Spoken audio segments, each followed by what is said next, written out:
Port information, Mike. Wind at 320 degrees at 6, temperature 53, altimeter 3000. People like you, organizations like RampCheck, I love you guys. 4, 5, 6, gotta be down, ready now. You are clear for takeoff runway 21 left, winds are calm. Stand by for the retrans on uniform. It's showtime.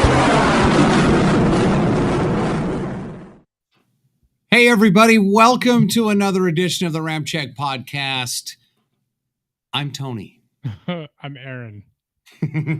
I'm Ryan. Okay. Awkward. Hey, I have to try. What do you mean awkward? I don't know. You did that so weird. I thought I did that so well. Oh, well, anyway. Pat yourself on the back. You got to switch it up every now and then. Well, weird, whatever. Yes. As I said, welcome to the RampCheck podcast. It is Wednesday, 7:01 p.m. Mountain Time.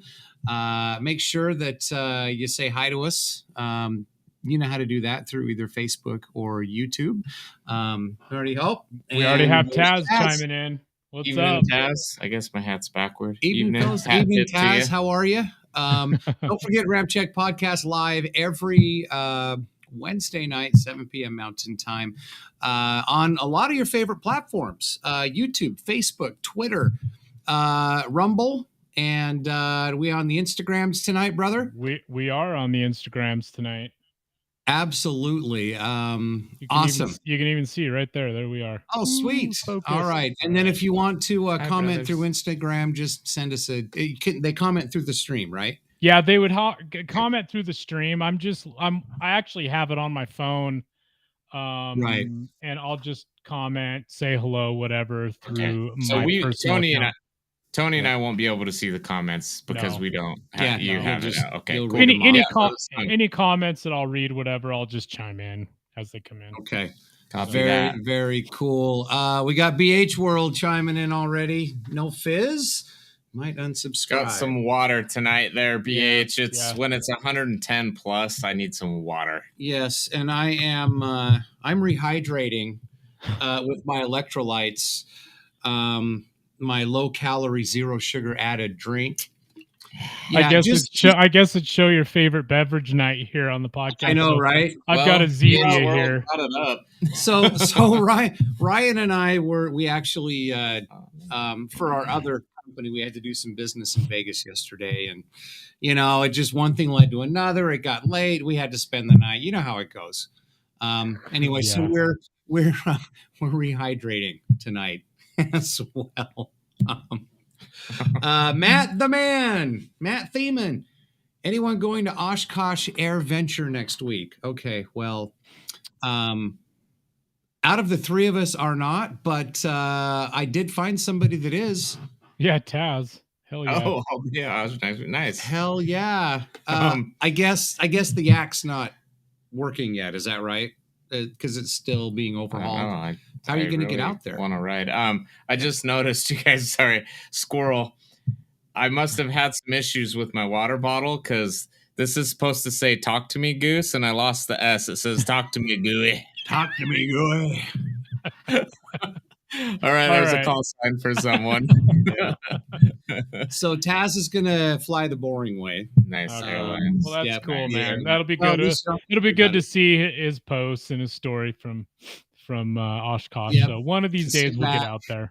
But sit back, relax, have a couple bags of peanuts, a couple adult beverages. Let them take good care of you. So Taz also says the yak's not quite ready yet. Can't wait for it. I'm sure he'll let us know as well. So anyway, awesome. For you audio listeners of the podcast, which that would be those of you listening on Apple, Google, Spotify, Audible, Pandora, anywhere you can get your podcasts. This might be one of those podcasts that you might want to actually watch if possible, because there's going to be a lot of video and a lot of photos because of our special guest that you can see actually in the title. Do we need to reveal that? Should we just bring him on right now, Aaron? What do we want to do? Yeah, let's just bring him on. Boom. Hey there, Rob. What's up, fellas? How are you? Aviation photojournalist Rob Van Disseldorp. Now, Rob, you Norwegians and Norwegian and your names, or is it Dutch? What Yeah. it is Dutch. Okay, Yeah. so the Dutch and their names, we gotta love you, man. It's awesome. Just So. imagine living with that name in America. It's quite a challenge. Well, rum follow isn't the easiest, but yeah, we kind of feel your pain. But and Matt Wadman just checking in really quick to say hi to everybody. Can't stay long this week. Got to put some extra hours in to make the angry cloud functional. Okay. All right. Not sure what the angry cloud is, but good luck making it happy or less angry. So Rob, before you've got some great stories, some great photos and videos. We can't wait to share them. Before we do that, I just, like I said, Ryan and I were down in Vegas. I just want to play a little something that we found as we were leaving Vegas this morning. Oh, yeah. That bone action.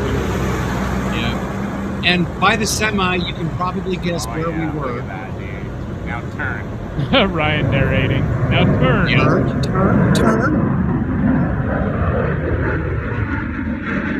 Oh, yeah. Bones never get old. Man, that last red flag we were at with the bones there, man, that one guy, he turned just. Yeah, it was badass. That's what I was hoping for. That's why I kept saying now turn, because I'm like, we picked that spot down on Cheyenne, but it was they only flew one today.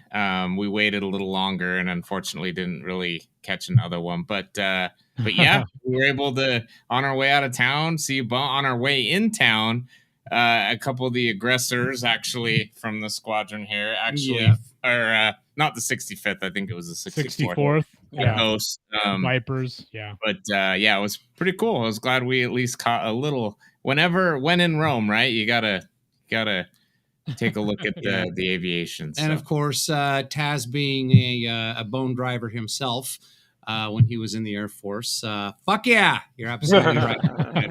Hell yeah. I remember a couple of years ago, one of those things set off every single car alarm on the Cheyenne side. When I don't doubt it. Yeah, every car alarm. It was crazy, but also, I was going to say that's just beautiful. Yeah. And PH World, nice video of the most beautiful street of all time. Yeah. Cheyenne is a beautiful place. Yes. Oh yeah. And I'm sure, Rob, you're very familiar with Cheyenne Avenue in Las Vegas as well. I've only been there once, to be honest with you. Really? Only once. Yeah. He's like, that's one time. That's enough for me. That's all it takes to experience it. Too many people there. Try being there at 10 o'clock at night, waiting for nighttime departures, and you're the only car there. It was my car and Aaron's truck. Yeah, we were the only ones that night. Yeah. Yeah, was great. Yeah, we all kind of had our what do we call them? I can neither confirm or deny I was packing heat. Yes, we were all packing heat that night. We got a little nervous. So, speaking of red flag, Rob, where's your favorite place to shoot then? If you've only been to Cheyenne a couple times. Oh my, that's a difficult question. I guess I would say it was my home base in Holland, Gilserijen. I mean, that place is the craziest place for spotting. I mean, these days it's a helicopter base, so it's not as cool anymore as it once was. Okay, but we'll touch on that probably in a little bit about back in the day when I got started, and that base was just hopping, and it had the best access of any base that I've ever been to, and that's still the case. Yeah, that's awesome. Nice. Yeah, for sure. Do me a favor, one favor, Rob, before we get into this as well. We interviewed some Dutch guys, remember, on one of our first podcast, I guess, episodes from Red Flag. Mm-hmm. Oh, and that's right. It's always stuck with me. Say probably for me. Probably. Okay, never mind. Okay. All right. Yeah. We have an inside joke. The guys that we were talking to, they said probably as probably. So, probably. It was pretty good. Probably. So I just wanted, since you're Dutch yourself, I mean, I can turn on a bit of an accent if you want to. There you go. Look at that. There he is. I never knew that existed. There you go. Yeah, because it's there. the great thing about Rob is he's I call him the international photojournalist. You know, he's from across the drink, and it was awesome. So back in 2019, I actually Rob actually reached out and he's like, "Hey man, I'm going to be moving to Utah soon, and I'm so and so, and you know, I see you're involved in aviation and photography and everything." And so that's kind of what started our friendship. I mean, and when he got here, and then we, met up, and we've covered several Hill Air Force Base media events together, and it's been a lot of fun. And I've got a little design here that I'll pop on screen here. Hold on. Okay, so Mill Ave. Utah Mill Ave spotters. And I threw this design together and everybody approved it, but we've got some other friends involved too. But we figured we needed to do something somewhat official. Yeah, absolutely. And it's great because we've started this this private chat together, and we kind of keep everyone up to date on what's going on, whether if it's up at Hill or down with the Army, or I'll shoot messages when Apaches and Chinooks and Blackhawks are flying around down here where I live. And and Rob actually lives on like the perfect approach. Is it the approach of 1-4? Yeah, it's the approach of 1-4 and the takeoffs of 3-2. Yeah, and the takeoff up at Hill. So cool. He's always sending these awesome shots of whatever's approaching or departing. And I mean, my God, just in the past week, it's like 747s, C-17s. Really? I mean, there's a lot of cargo charters in and out of Hill Air Force Base. I don't know. It sounds like a mobilization to me. It's happening. We've had, I think, in the last couple of days, at least like 4 or 5 C-17s, and probably, I'm not even exaggerating, about 8 freighters, like 747s. Really? It's been coming and going like day and night. Yeah. Huh. Yeah, I miss living up that way. I used to live just right outside of, right there, Layton, Kaysville border, and I miss living up there just for that reason. So that's it's awesome. Great. I sit here, I work, and then I have my scanner on, and like I have an air show the whole day, like right outside of my window. It's fantastic, I won't miss that. Yeah. It's a tough life, my friend. There's a few F-15s flying by right now behind you. Oh, that's just a photo. Yeah, that's not his window, brother. Yeah. Oh, I wish it was. So you need a bigger window. So Rob, we'll just get into a couple questions. It's pretty typical. We ask every, AVGEEK, photographer, pilot, ground crew, mechanic, whatever. What got you started in this love of aviation? I mean, it's probably a lot of people, it's along the exact same line. So we'd love to hear, like, when you got started, how old you were, who it was that got you into it, and where you were at. And you've already kind of covered where your favorite place to shoot from, to spot from. But go ahead and fill us in on all that, man. So I was born and raised in the Netherlands, and when I was about 14 years old, we took a field trip with school. And in Holland, when you go on a field trip with school, you typically go on your bike, So that's cool. We biked to our camping spot with school, and we made a stop at Gilsrijen Air Base at the spotting spot right there to eat our lunch. And I've always been like into the military kind of, but but I never really like saw anything or saw any of that kind of action. And I'm sitting there, and all these F-15s from U.S. Air Forces Europe, Soesterberg at the time, came in to land at Gilsrijen. Must have been at least like, I don't know, 8 of them. And I was just captivated by it.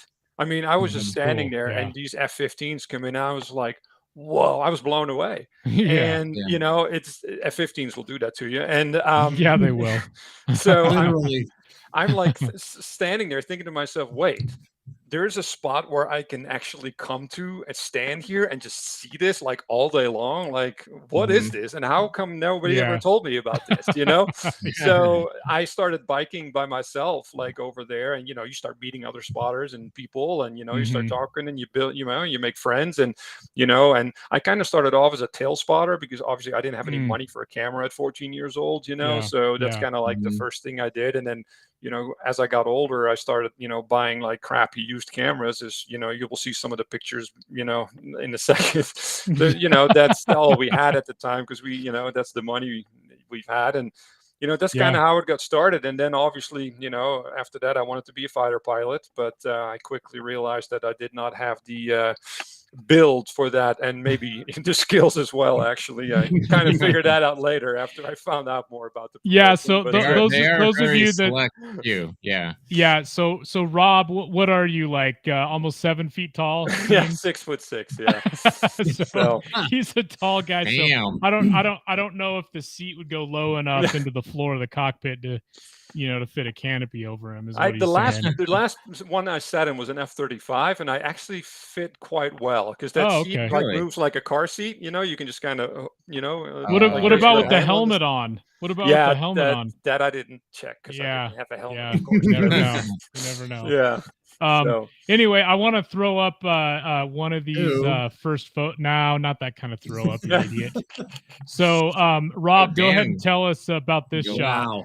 This was like one of my first shots I took. I went to an air show in Leeuwarden, Dutch Air Force days, and that was one of the first shots I took with a little camera that took square pictures. Nice. Yeah, that's all we had. That's what my parents had, so I just took that camera, and that's one of the first pictures that I took, actually. Now look at that, like an Iowa Air National Guard. Wow. That's pretty cool. A7 Corsair 2. Yeah, that looks better than a photo I would take now.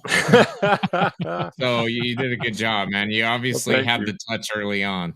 That's thank you. It's it's just, when you look at those now, you think, oh my God, the glory days. It's just it was great back then. Okay, so here's another really early photo. Look at that. Nice. So I'm gonna take your title off here, and look, you look like you're like 10 or something. I'm actually 16 in that shot, and I want to tell the story of this shot, because it means a lot to me, actually, because at one of the air shows in Holland in '91, I met an American F-15 pilot from Bitburg, and he was the backup show pilot. And we became friends instantly, and he invited me to come stay with him in Bitburg for a week. And if any of you guys know what American bases abroad are like, they are like a little piece of America. There's like, cool. Within the fences, it's the United States. You have American movie theaters, stores, everything is like the way it is in the United States. So he invited me into his house, and I stayed with him. And that was the first time I was really exposed to American culture, because I lived for a week in a little tiny America, and it was just so awesome. And I really fell in love with the culture and everything. And he took me on base, as you could see in that picture, and it took me to see an F-15 and everything, which was obviously really awesome to see it that up close, because that was my first time. And that's cool. It's just amazing. Like that shot is and I was so excited. And that's how I kind of started my love for the U.S. And that's kind of how I ended up here. That picture right there was the start of really my life. As funny as that sounds. That's a great story. Cool. No, that's awesome. And here's another Bitburg F-15. Oh yeah, that's the spotting spot. Wow. And, you would see probably like 50 F-15s in a day. When you're kind of like Hill right now with the F-35s. It's very similar, actually. Yeah. And the great thing was that, like, the German police is kind of like the police in Layton, they would come after you and try to chase you away. But back in the day, you still had film, remember we would have film in our cameras. So we had a hollow tree right there at the spotting spot. So when they would come, you would like take out your film really quick, because you could see them coming from a mile away, because it was all an open road. That's crazy. So just hide it. We would take our film out, and then you would just put it in the hollow tree, and then they would come, and then they were like, "Whoa, we want to see your film." No, I don't have any film. It's like, my gosh, that's crazy. Yeah, I swallowed it. I swallowed it. Exactly. Yeah, let's not even get going on the Layton police around here, man. Oh my God. Yeah. So and I'm sure there's a big gap in between, obviously, but so you fell in love with the United States. Yeah. And moved to Layton, Utah. Well, that's my wife's doing. Oh, okay. Hey, say no more. I know exactly what you mean. That's too. No, I'm sorry. We'll let you continue. I just but we don't want to jump towards the United States quite yet, because there's another photo on here that he sent over that's really cool. It's got one of the most iconic aircraft in it, and I'm going to put that on screen right now, Rob, and tell us all about this and where you got this. Yes. Hell yes. This was one of the craziest things like that I've had in Holland, being a spotter, because Hilserijen was a forward operating base for the United States Air Force. So every summer for about, I would say, 4 to 6 weeks, they would host an American squadron.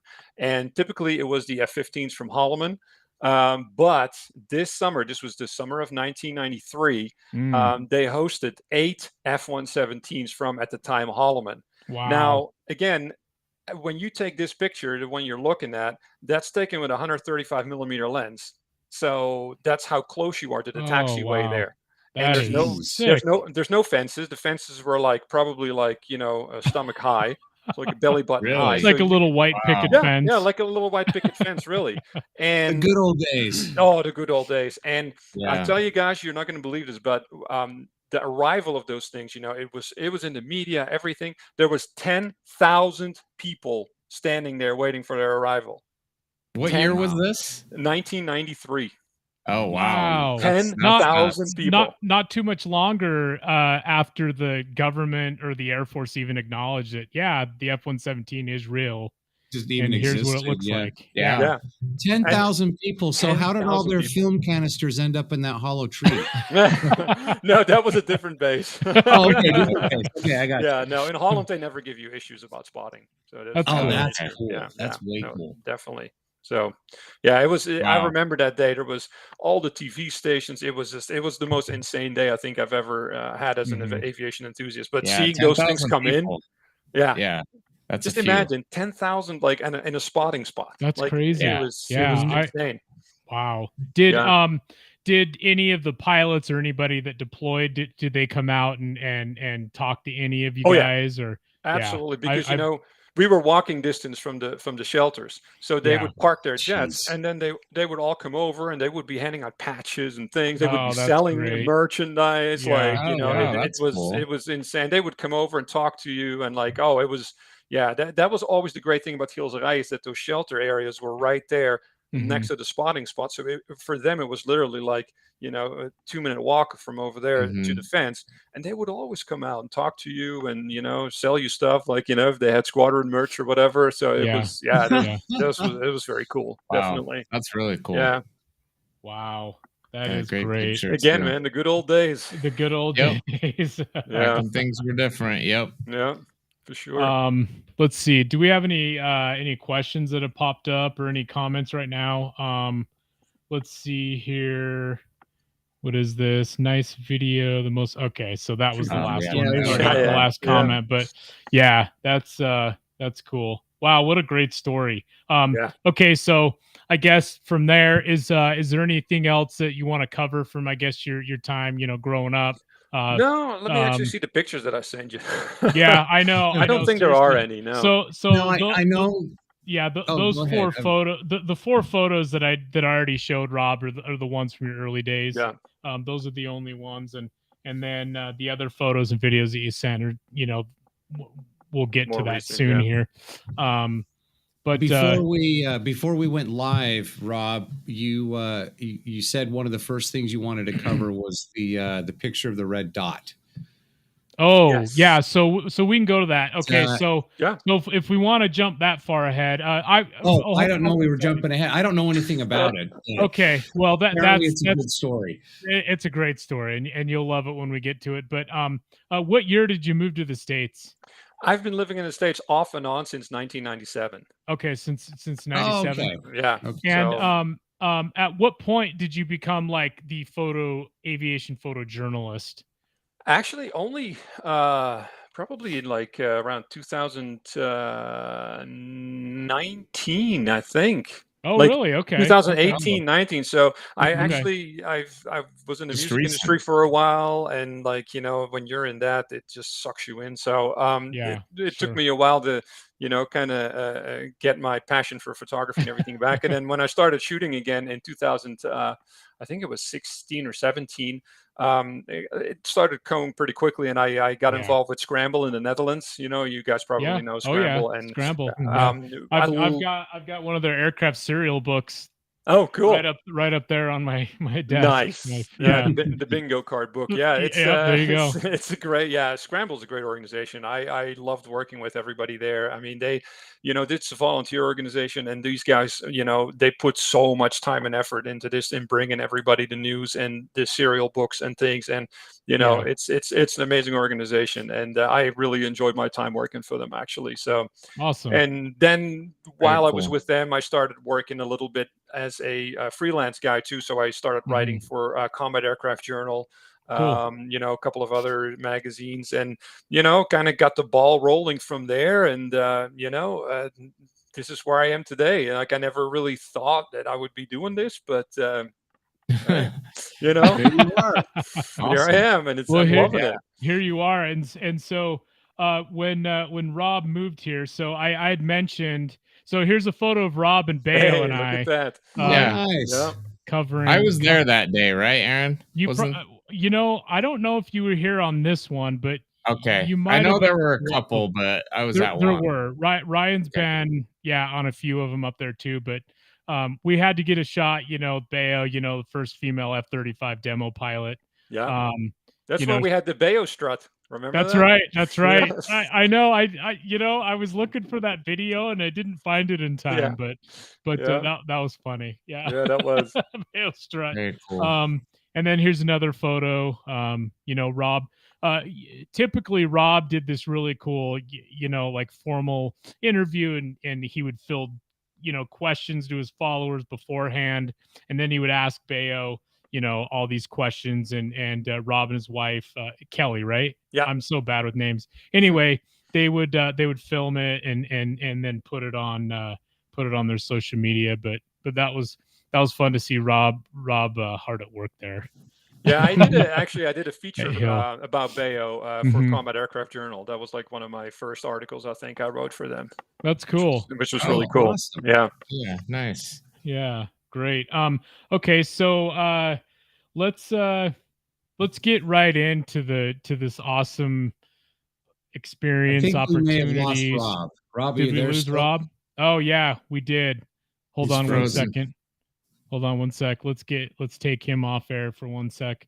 But it was actually a good point for him to freeze so we can bring him back up, because this next part of the story we definitely want to continue. But let's see, brothers, take it for a sec. Let me text Rob, and we are live streaming, folks, so there are hiccups, but this is the joy of live streaming. There is a thunderstorm warning up his way.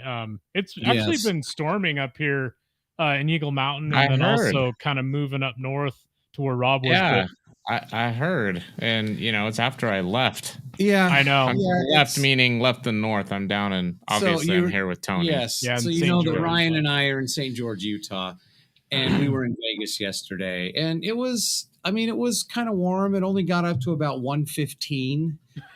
Well, it got up to like 105 on Monday here this week. Geez, I know. Right. And when that happens, for those of you listening or watching, if you don't know anything about Utah, southern Utah, St. George, where Tony lives, it gets really warm in the summer. Mm-hmm. Yeah. But up north, we don't really have a whole lot of 100-degree days, and it's been over 100 degrees for a few days. So it's unusually warm up north, where both myself and Aaron live. Mm-hmm.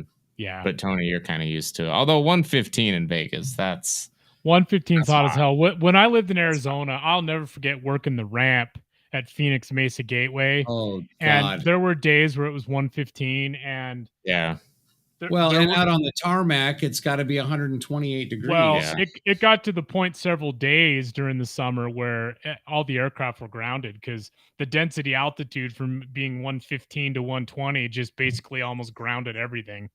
Right. But okay, I think we got Rob back. Let's Oh, bring all it back. there right. he is.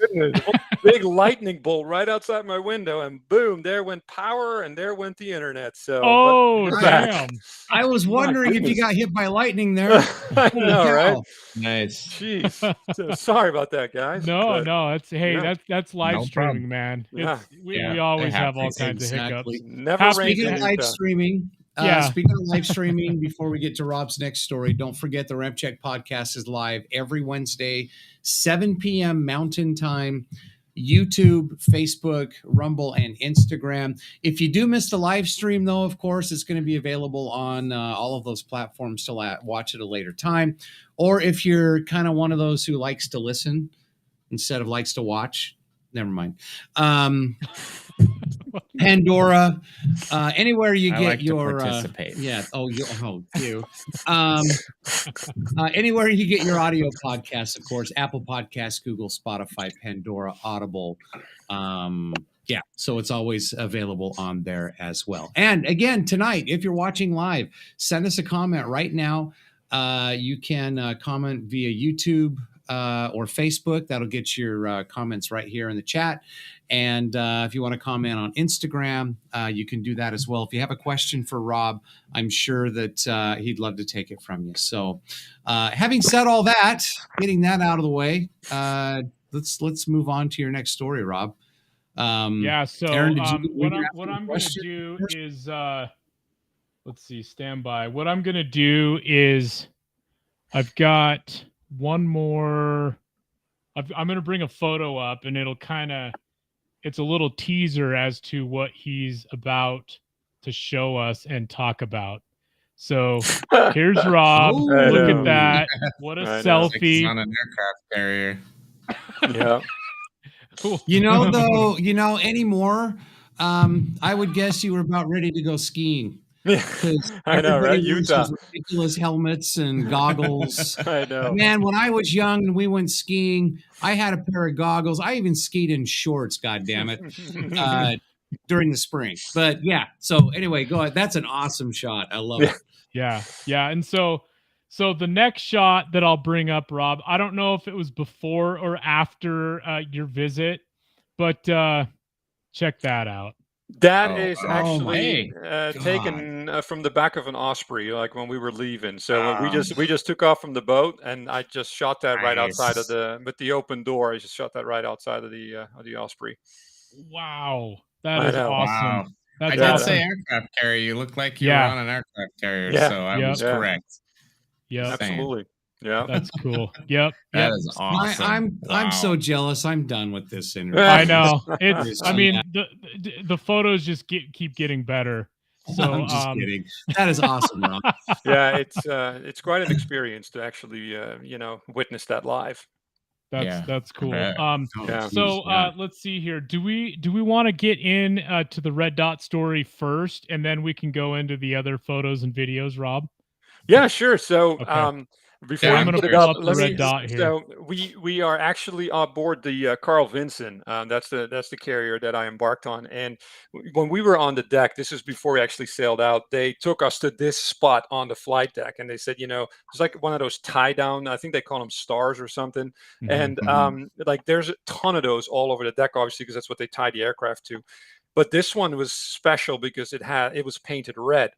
So they said this is the exact spot where Osama bin Laden was taken out of the chopper and put down on the deck.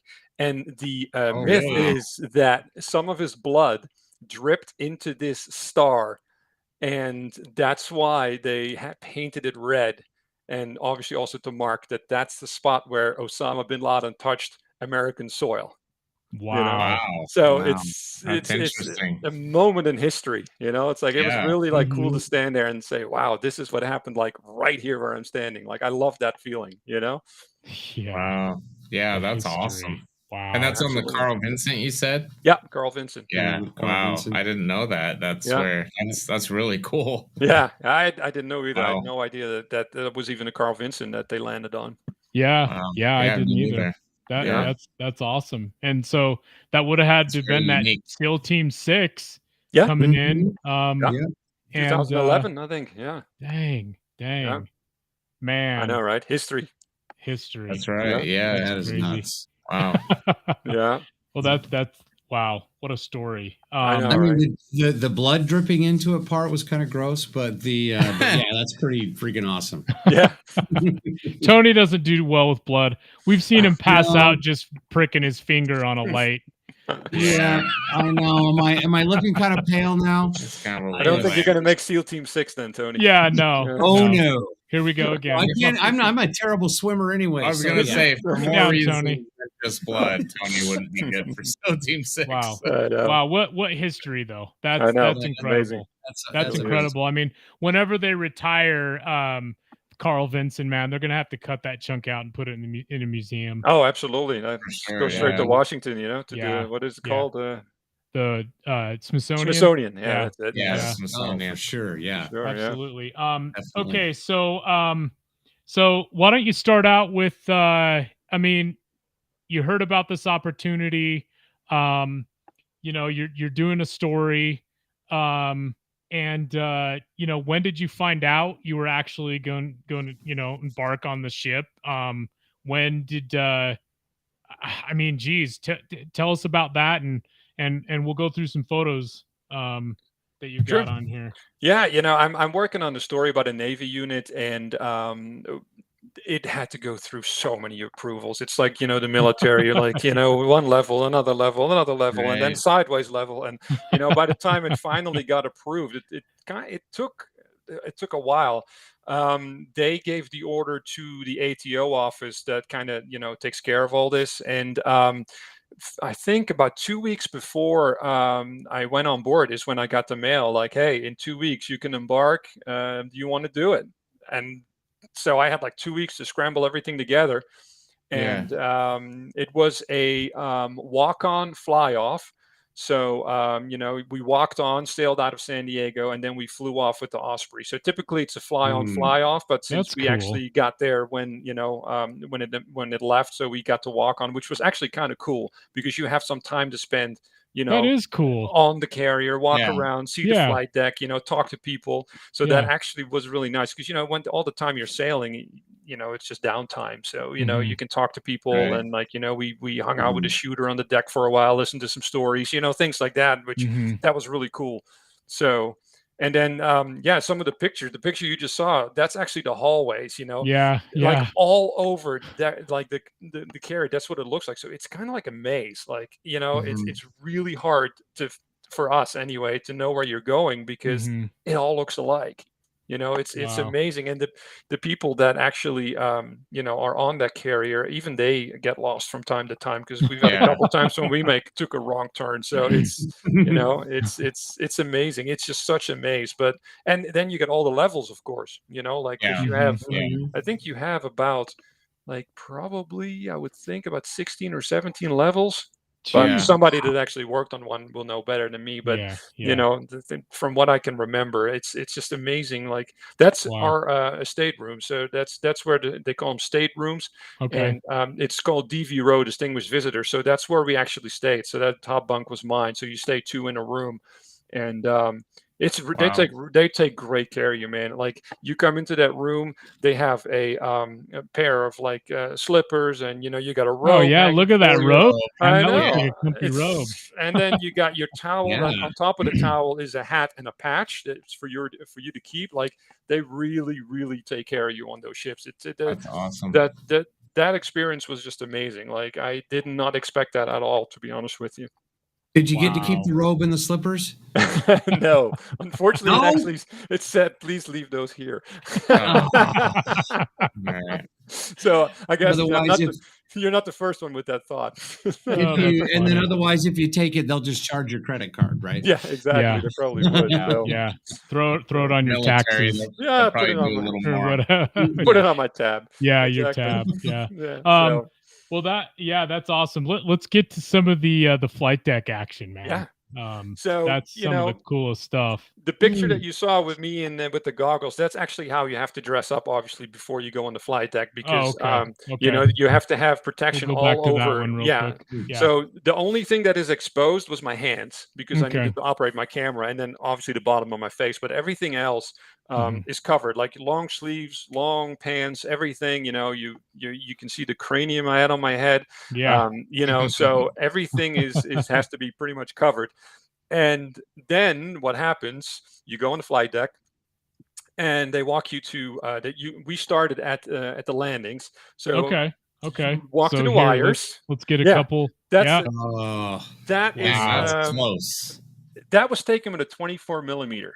That is unbelievable. 24. Now, for photographers, a 24 millimeter means like you're right there in the action. You're right there. I was standing at the third wire, and pretty much at the end of the third wire. So you can see, like, if you look under the front of the landing gear, there's a little white like thingy. That's where I was standing, like at the end of the third wire. So and it's funny because you're standing there and these guys come in, and obviously, it's violent. Those landings are like violent, and you're like, I hope this thing doesn't snap. That just kept going through my head, because you've seen the videos on YouTube of that happening, and that's oh man. Do they ever miss, Rob? Do they ever miss and have to, or do they nail it every time? They mostly nail it. I think we had one guy who caught like the 1 wire, which is really rare. Most of them catch the 2 or the 3. But there was a couple of wave offs because they had an issue getting the cable from the hook. So like it took a while from the Rhino to move. So there was an F-35 that was coming behind it, and he was waved off at the last minute. So I actually have some cool pictures of that too. Oh yeah, nice. That's awesome. Exactly. Cool. Yeah. So cool. He was waved off, and that happened a couple times actually. And the funny thing is, I think it happened to the F-35s every single time. So there was only 2 F-35s, but they got waved off a couple times. Yeah. So yeah. So, and I mean, I've done a little bit of reading and listened to some other podcasts, and I mean, the whole pattern that these naval aviators fly, it's you have to be at a certain spot at a certain time, at a certain speed, at a certain glide slope, or else you are waved off, or you're just so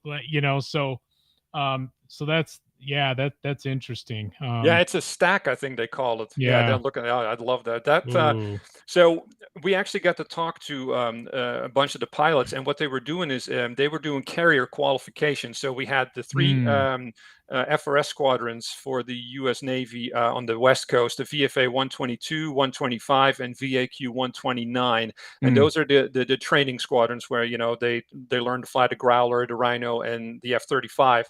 And they all had to do I think a minimum of 3 touch and goes, and then 3 traps, and some guys got a few more because they were going straight to the fleet.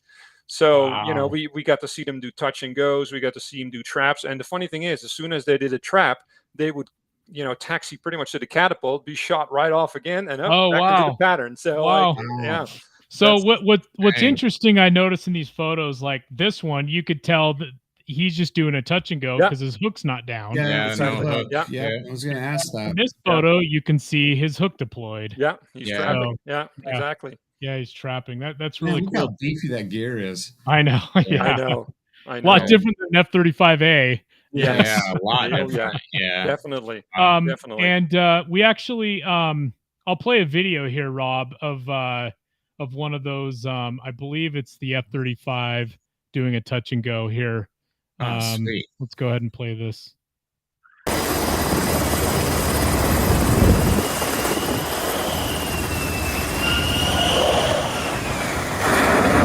Oh, that's sick. Wow. Now, just imagine when you stand down there at the wire, when you see that happening. I know. Funny, like, it's just so loud, but you're just loving every second of it. It's like, but at one point, the shooter came behind me because you have a shooter that's like accompanying you, and he started pulling at my jacket, meaning it's time to go. We got to go to a different spot, or we got to go upstairs. And I was like, no. I know, you're like, damn it.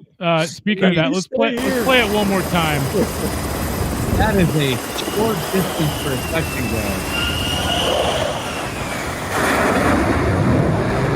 Wow. And then they have a Seahawk right there just spinning right off the side. Oh yeah, man, carrier ops, man. It's controlled chaos. Yeah, that's so cool. Wow. Let's So see here. jealous. Okay, That's very cool. I just wanted to point out, I don't know if you guys heard me while the video was running, it was kind of loud. That, excuse me, that is an awful short distance for a touch and go. Yeah. Oh yeah. That's wow. You're literally a touch and go. Yes. I mean, you see touch and goes at Air Force bases or airports. We get KC-135s doing touch and goes down here in St. George all the time. And, they'll touch down and they'll roll a good couple hundred yards before they even spool up to take off again. I mean, well, they probably have 7,000 to 10,000 feet of runway. Of course they do, but it's just crazy the reaction time to that. How far is the aircraft carrier landing strip? Do you guys know how many feet that is? Anyone? The runway length? The runway length? I'll have to look it up, but we'll have to look it up on a Nimitz class carrier. Yeah. But okay, so let's play another video here, Rob. I believe this is a Growler launching. Yes, it is. Let's go ahead and play it. And you can narrate too. Everybody can hear you. Yeah, you're actually right on the side, like right what they call the foul line, and you have to kind of stand behind us. But this is also like taken with a wide-angle lens. Here he's revving up, he's ready to go. Now you can see it, the plane going forward. He's really into that catapult, and then he's just waiting for the go sign. And you can see them put their arms up and the head against the headrest. The pilots, if you look at their tiny little heads, there he goes, arms up against the headrest, and then there they go.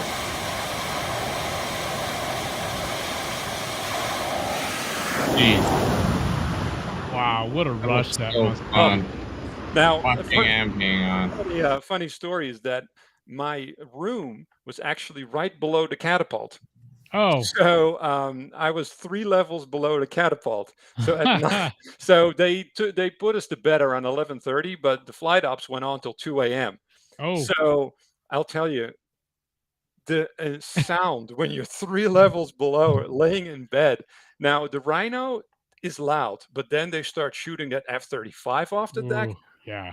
Everything shook. I mean, the whole room, my bed, everything. It was insane. I was laying there like, whoa. Like those F-35s, they have so much power. That engine is just so powerful.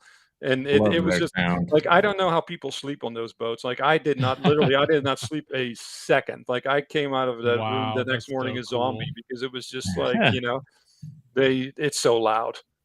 But you're just sitting laying there, just enjoying every second of it because you're like, oh man, like I can't believe I get to experience this. It was, it was definitely intense.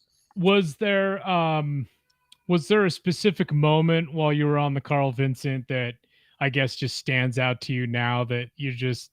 I mean, obviously the flight ops is just awe-inspiring, and you're like, wow, what an opportunity. But was there one specific moment that you can recall that you're just like, I'm just blown away at this whole thing? Honestly, it was talking to everybody on board. Like what the Navy does, and they're really awesome with this. They put you when they feed you, and they feed you well. But what they do is they let you eat in the officer's mess, in the chief's mess, and in the enlisted mess. So you have an opportunity to talk to everybody on board, like enlisted, chiefs, officers, and to hear the stories of the people on board and, how they got there and maybe what brought them there. And, that's what really stood out for me because that was really awesome to hear all the different stories. And again, I think these people do such a difficult job under such difficult circumstances. And, that's something that we don't always think about. And especially now that I've actually stayed on one of those carriers, try to sleep on one of those carriers. It's hard. And these people do it day in, day out. And they took us to some of their quarters where they sleep. Man, they sleep with so many people in a room, and it's difficult. It's a tiny little bunk. And, these people, like I was talking to one of the chiefs, and, she was married, had 3 kids. Her husband was in the Navy. So they switched their deployments up. So that, wow. And I'm like, the sacrifices these people make, for all of us, really, that's what really stood out to me, and I think talking to everybody, really open. I mean, you know that, but when you actually talk to people, like person to person, and you hear those stories, that really stuck with me. Like those people make big sacrifices, and nothing against the Air Force, for example, because they sacrifice. Careful, tread lightly. But they get to Air go home Force. most every night. These people are and I don't know if you guys noticed, but the average age of the people on deck during flight ops is 19 years old. Oh, that's crazy. So That's crazy. you have this insane controlled chaos going on one of those boats, and it's all in the hands of 19-year-old kids.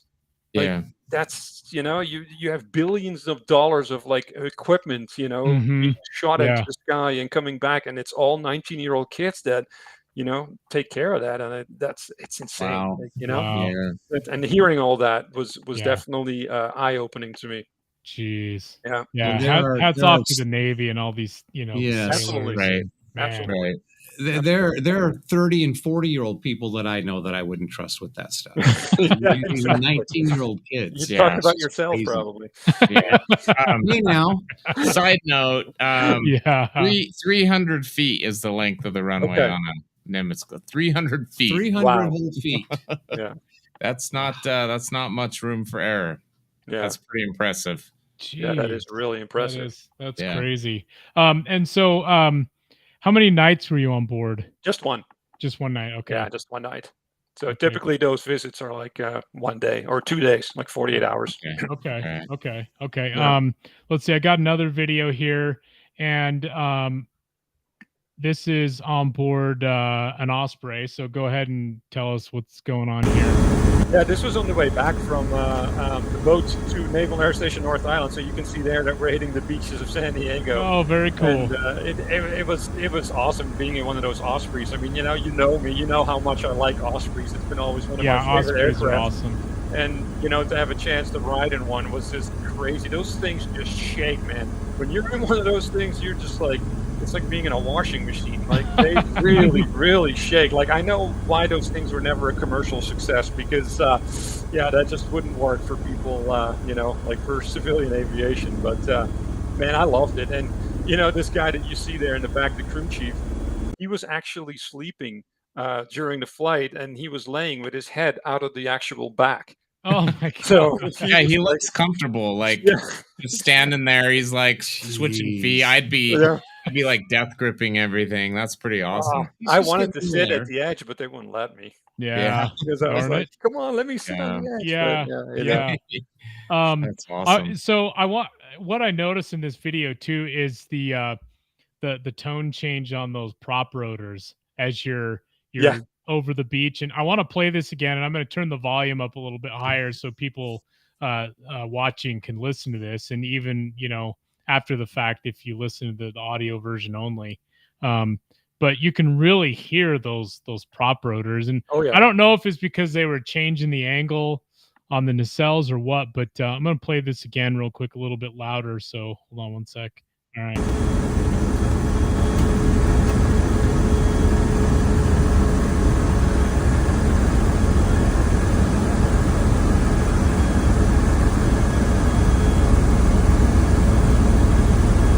Yeah, you can start to hear that. Oh yeah, you can. That's such a great sound. Oh yeah, there it is. Yeah. Yep, right there. Yeah, and that was right before touchdown. So he is probably changing in the snow there. That's cool. Oh yeah, there it is. Damn, dude, what an opportunity. That's so great. So jealous, but very cool. Very cool. Yeah. It was an experience of a lifetime. Absolutely. Like, I can't believe that they let me do that. Yeah. Right. So, yeah. Well, dang. Hey, throw up one of those night pictures really quick before, because I see that we're running out of time. I was I just wanted to I show completely forgot about those, man. Sorry. No, you're fine. I just wanted to. So here's one here. Okay. Oh, yeah. Look at that. Yeah, that's cool. when you go out on the deck at night, it is pitch black, man. It is really like it's an amazing place. Like it's pitch black. And then, it's just imagine those guys having to come back to that carrier at night. Like so much like respect for those pilots, like having to do, and especially Wow. these guys, because most of these guys are Mhm. rookies. These are like new pilots. Like, Yeah. this is the first time they're doing this in this aircraft on an aircraft carrier. And then, during the day it's fine, but then at night, boom, there you go. Now come back. Like Jeez. it's amazing. It really is. And and photography is so hard at night. So hard at night. Oh yeah. Because I it's would so dark. imagine. Like, Yeah. it's That is I was the cool. only one who actually got some decent shots because I took a mini tripod. Okay. So Good here for you go, you. people who are listening and whoever have the chance to embark, bring a mini tripod because nobody else did it, and you can't shoot at night from the hand because it's too dark. Yeah. Oh, that's so cool. So you have to nicely shoot. done. Yeah, you have to shoot from a tripod. So this was, I think, ISO 4000 and then 2.5 seconds of shutter time. Oh my gosh, that much. That's Yeah. crazy. Yeah. That But much. you have that few seconds before they shoot them away, Busting. Yeah. So then you have a couple seconds where they're still. Yeah. So, Yeah. Oh, that's yeah. so cool. Wow. That's awesome. Let's see. There's one other night shot. I'm not sure what this is. I guess at night walking. Is this when Yes. you were sleepwalking and you just happened to catch yourself? This is actually, they gave us, we were allowed to roam at night. Like, Oh, that's if cool. you want to roam around. So me and the guy Matt from Arizona, he was also a guest on the carrier. We went to the officers' mess at night just to go get something to drink. And this is what the hallways look like when it's dark out. Jeez. Well, So- it's the only way you'd probably be able to tell, right? Because the Yeah. windows. Hey, if you've ever been to Amsterdam, this is kind of what it looks like. Oh yeah. Oh, Yeah. Tony's like, don't bring that up. There's a district I hear that relies on that deep red color. Yes. I'm gonna Yes, there say is. yes. Yes, there is. Window shopping. Yes. Window shopping. Oh, yes. Let's see. I'm just making sure that I'm glad you reminded me about those night shots, Rob, because I mean I've got all these photos here and I think they just were kind of blending into the background because they were so dark. I want to see this one again. Oh yeah. Look Those at that. lights on the F-35 are really cool. The green. They turn those on literally a few seconds before they're shut off. So like the whole time where they're on the catapult, they don't have those green lights on, and then like just a few seconds before they leave, they turn them on. So I had to be really quick to actually catch that. catch But 'em. luckily, Oh, wow. luckily I caught him. Yeah. Yeah, that's really cool. Yeah. How was that burner launch with that F-35 at night? Unfortunately, we didn't have burner launches because these were empty. Oh, okay. All these guys are empty because they're just doing carrier qualification, so Well, they're not that makes carrying any sense. weapons. Because even Yeah. that growler that you saw right there, it doesn't have any of the pods or anything. Okay. They're all empty, so they don't need afterburner at that point. So they Wow. don't use it, unfortunately. See, Yeah. that's interesting. I did not know. I assumed they used I burner on assumed every it- yeah, takeoff. exactly. So that's something new. Yeah. I learned. So Yeah, when that's they're cool. empty, they don't have the weight, so they don't need Yeah. the afterburner. They don't need it, huh? Wow. That's cool. Unfortunately, it was a bummer for us. I was gonna I say, know. unfortunately You're for like, damn it, you, at least one. although I don't really feel that bad for you, to be honest. I But know. some cool man. shots, man. Those Yeah, are But those are I'm, impressive. like I said, since we're running out of time, I see Sure. I'm writing an article about this visit. There was a specific thing that I'm working on. I can't say what yet, but hopefully before the end of the year, that will be out in a magazine. So keep an eye on my Okay. Instagram, and I'll definitely post about it once Okay. once I know more. Yeah, great. We Okay. can't wait to That was see. awesome. And for those watching, Rob's Instagram's there on the title there. Yeah, go give him a follow at RobV_aviation. He's got a lot of great shots on there. And are you just Thank on you. Instagram, Rob? Yeah, Okay. Okay. pretty Sounds much. good. Cool. Ryan, Tony, any other questions or anything for Rob? I'm just curious, and maybe there's some of our listeners or viewers are out there that are curious. How did your passion for this photography turn into your first job as an actual photojournalist? I mean, was this connections that you made maybe through the music industry at some point, or was this just did something kind of just fall into your lap? Well, actually, it's a second job. So let me actually set that straight. So I actually do have a regular job in the music industry still.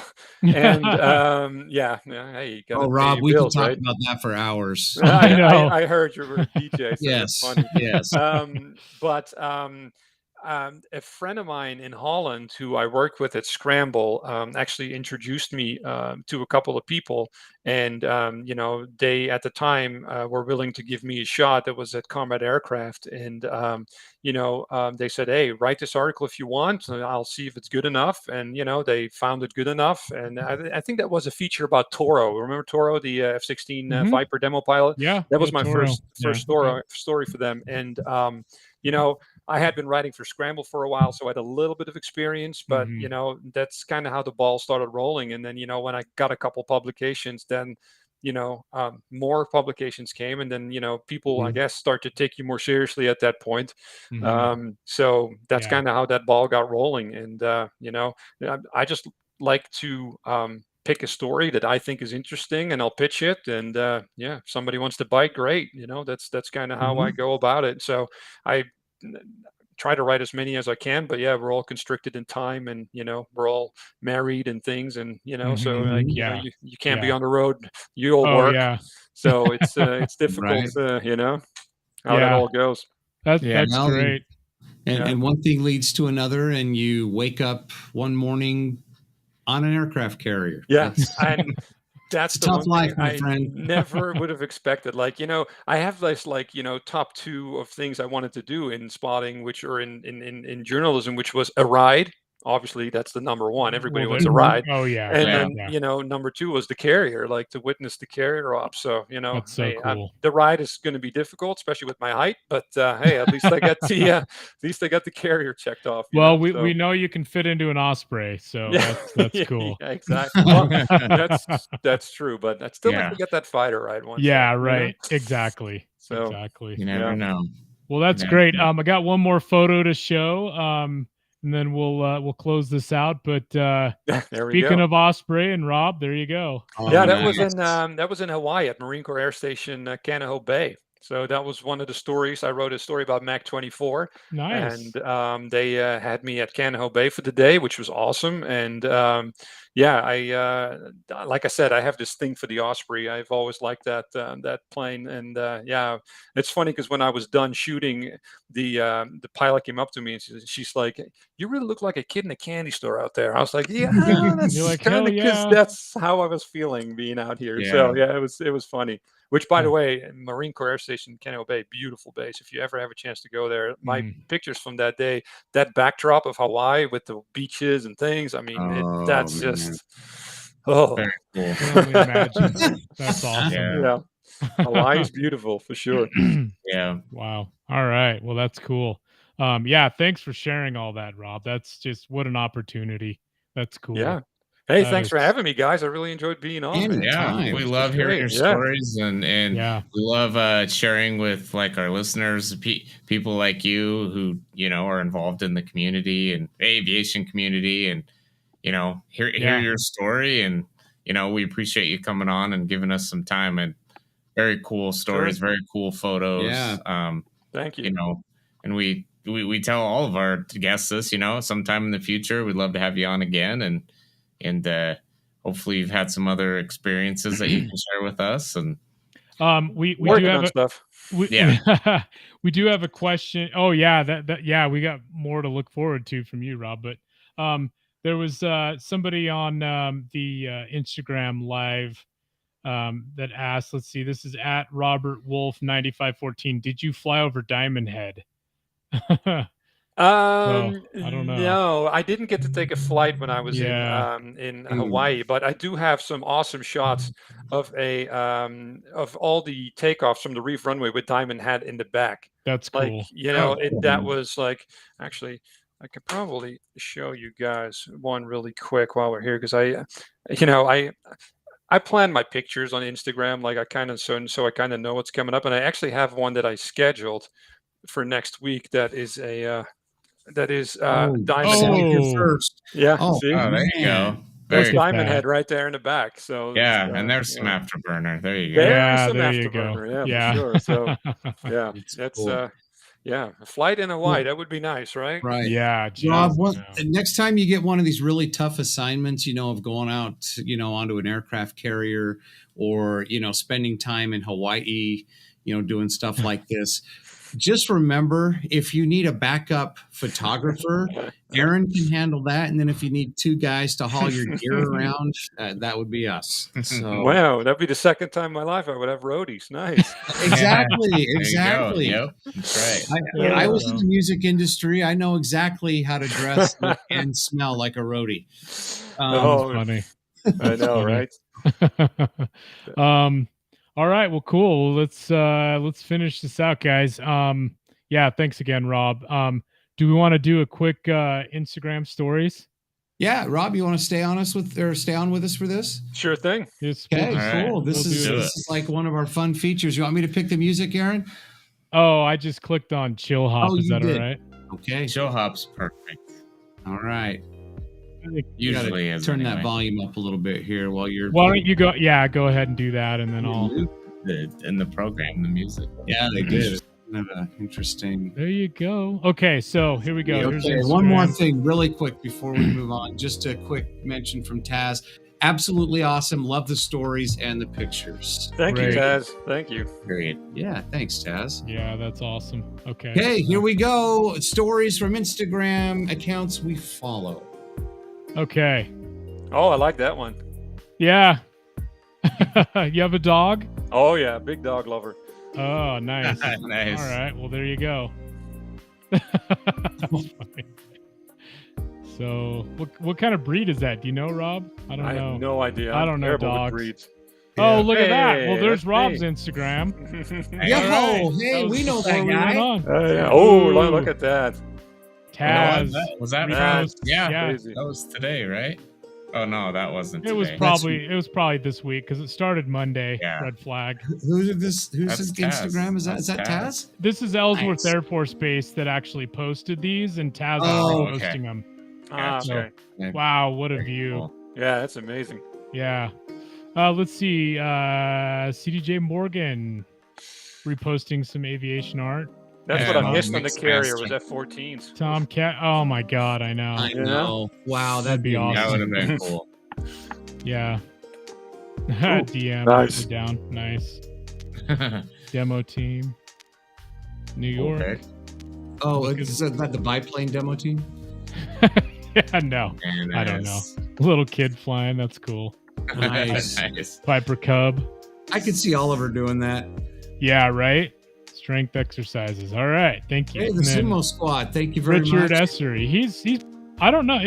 Rob, do you know if Richard's still part of the PA at Hill? Did you ever meet Richard? I don't think I did. Okay. So, Yeah, I think he might. Apparently, still he's be. a little distracted. Apparently, yeah. Yeah. Warhog Images. Nice. Posting a Rhino there. Let's see. Another A10. Kansas live fire event. 16 days. I guess Cool. he's going. All right. We'll see. Cool Viper. Moody Hogs are the best. Oh, that's an old photo. Look at that Kiowa in the background. oh yeah. 58. Ooh, nice. Damn. He's That's a a little good low one. at that angle. I was gonna say Yeah. Is that a real photo? that's a turbo guppy. He seems really low to pull up at that angle. That's weird. That's a Oh. cool photo if it is, but hey, TX AVGEEK. Hey, Showing the Colin. old- yeah, look at that. That Albert. It's Yeah, good to see him post. it is. There's that guppy. Look at that. That's a turbo guppy too. Yeah, That's pretty cool. Yeah. that's I cool. refueled one of those. Those are That crazy thing is airplanes. So weird. Yeah, those looking. are weird looking, man. Super guppy. Ooh, look at that. Nice. I worked with Hans at Scramble. Oh, you did? Yeah. Oh, that's cool. excellent. Yeah. He has That's great cool. stuff. He used to live in Singapore, so he has a lot of great photos from that part of the world. That's Stuff cool. that we usually don't see on this side. So if you want to see that, give him a follow. Okay. Very cool. Super Hornet is about. Oh yeah, they're little repost about the Hornet and Super Hornet. Let's see, 142nd Wing. Duckworth introduces the Experienced Pilot Save Lives Act. Okay. Alrighty.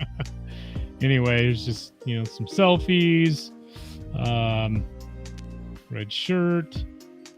Let's see. Let's get to some more AVGEEKery. What is this? Is this a pilot strike? Flight attendants, it said on the next one. Gotcha. Flight attendants. Man, there's so many strikes that go off and on the airlines. Happy birthday, Anthony Edwards. Nice. I don't know about this music, man. It's chill hop. It's Okay. chill hop. It's Yeah, kind of don't more go like to a sleep. Don't like a go to porn sleep. hub. Yeah. I wouldn't know. Me neither. Yeah. Here we Let's go. see here. Let's get some. Nice. There you go. Banjo. All right. Geez, not a lot of Not a lot of aviation stuff. Yeah. stuff. Who do you tonight. guys follow, man? So here's Dope 321 driver. He's that Airbus pilot. Last week we got his dog's balls on here. Oh, that's right. But Southwest, that's a cool photo. Yeah. Let's see. He's a Omega. funny He's guy. an Omega watch. Let's see. Oh my god. Yeah, that's a lot of weight. Ah, there you go. RC 135. Yep, that's what was that's out what at, was out at yep. Nellis today Yeah. on the See, ground. Not 135 that. out Yeah, Nellis. that one. Not that one. Yeah. Yeah, that's cool. Some more fitness. All right, we'll do a couple more. Ah, there we go. Buff. Air Nice. show, spotters, There you go. picks. Gotta love that. So let me just point out really fast. We're Yes. the only people in the community where you would see a lady lifting weights in fit showing side boob, and then there's a B-52 in the next picture. Like, Oh, oh yeah, wow. there you go. Oh, There there you you go. go. What the hell is Oh, that? Okay. Well, there you Next. have it. That's the that's the I'm not sure shocker I of- can unsee that. There we go. Is Oh, MD11. Gotta love The that. thing Nice. people post. Yeah, Yeah. beauty. See the man, Magician X. All right, we'll end on the Florida Afterburners story, which is next, because it's got a Yes. pretty awesome photo of the bone. I just We'll go want to through point that. out that, Oh, yeah. Nice. oh God, that is awesome. That is nice. Hell yeah. Awesome. Well, that's Cool. the segment this week for the Instagram stories from the Instagram accounts we cover or follow. Good Follow. God. I can't even talk. Something. Not a great one this week. Not a lot of aviation content, but that's okay. Okay. There's some. There was some okay stuff. There was some really weird shit too. Yes, My there was. God. Yeah, that Um, rainbow crotch thing was really weird. We got 30,000. Yeah, speaking of or Pornhub, so. God, Yeah. that's weird shit. Yeah. Hey, you guys, whoever posted that, it's not June anymore. I'm just gonna say. Never mind. Alrighty. Let's see. On the Instagram live, Robert Wolf 9514. There's a guppy at Fort McCoy. Oh, there is. That's Commented cool. on that Oh, before. they're still but- flying. But anyway, so yeah, Nice. apparently. But anyway, That is all right. awesome. Well, hey, that's it. Let's wrap this up. Hey, Yeah, Hey, just don't again, forget- thanks, Rob. I appreciate you jumping on tonight. It was fun. Yeah, thank you guys, man. And just a quick shout out to the whole aviation community, man. And it's just such a nice group of people everywhere. Everybody Mhm. typically always supports each other. And one thing I always love about this community. So that's it's just Yeah. awesome. Agreed. Great to be Yeah. a part of. that is very awesome. Once again, follow Rob on Instagram at RobV_aviation. And like you said, you've got some exciting news about a new article coming out here. Hopefully in the near future, we'll look forward to that as well. Thank you. Hey, and everybody on the RampCheck podcast, or actually, don't forget about the Ramp Swag store. www.rampcheckglobal.com. That will get you everywhere, anything RampCheck that you need. Now, some of this cool ramp swag. That's right. Here's a Um, bunch of new stuff that has been added. Cool. I'm Cool. gonna have to get me some of those American flag shorts, brother. I know. Check that There's out. my aggressor Okay, shirt check. there. This is one of my favorite new ones. Look at this one. Chubby Chaser. Chubby Chaser. Nice. Very good. Very good. I love That it. is awesome. That's All funny. these designs, lots love that more available at the newly revamped Ramp Swag store. Make sure you go there right now. Hats, hoodies, t-shirts, swim trunks, bikinis, yoga pants, A little bit of everything. swimwear. Yes, I like the comic book designs. Those are awesome too. Yeah. Cool. These turned out cool. These are actually from photos that I actually took, and I converted them to like a little comic book edit there. Nice. But, Cool. Yeah. Also, Aaron, click on. I have a pair of the Splinter Camo swim shorts for men right down there. Right there. Oh yeah. I got a pair of those. Very comfortable. Very awesome. I love wearing them. When did you get them? The last Bayo week. pants. Week The before. Bayo pants. Yeah. So, don't mind me modeling that there. No, that you know, yeah. I took those the other day, but been working out. So, But anyway, we got a lot of cool stuff Yep. on there, and I'm adding stuff every week. So Yeah, head on over there, buy some Ramp Swag. It's a great way to support the podcast and what we do and all the content that we try and bring you, as well as awesome guests like Rob as well. So www.rampcheckglobal.com. Cool stuff, brother. yeah, cool. All right. Well, we Okay. can get out of this segment, but anyway. All right. And once again, RampCheck podcast live every Wednesday, 7 p.m. Mountain Time. It's available on YouTube, Facebook, Twitter, Rumble. And then, of course, if you missed a live stream, you can always go back and watch it. By the way, I just want to point out something really quick. I was updating our podcast episodes the other day. Do you know what episode number this is tonight? I know it's What? like 102 or something, isn't Like it? 102. How the hell did we skip over episode 100? what? We're just having so much fun doing this. We just Well, we didn't right skip along. over it. We just didn't like mention the I mean, milestone. we skipped over acknowledging it. Is There what you I go. mean. Yeah. Yeah. So anyway, just to you brothers, thanks a lot. It's been a fun ride so far. We're gonna keep going. I guess we'll have to plan something for like 125 or 150. Something like that. Anyway, but yeah, the audio version, of course, available on Apple, Spotify, Google, Audible, Pandora, anywhere you get your podcasts. So anything else, brothers, from anybody? Anything from you, Rob? No, man. I think this was it. And again, thank you for having me on. Cool. Thank you. It was awesome. So glad to have you. So for the RampCheck podcast, I'm Tony. I'm Aaron. I'm Ryan. I bid you adieu, and you are Rob. Rob. Good day, everyone.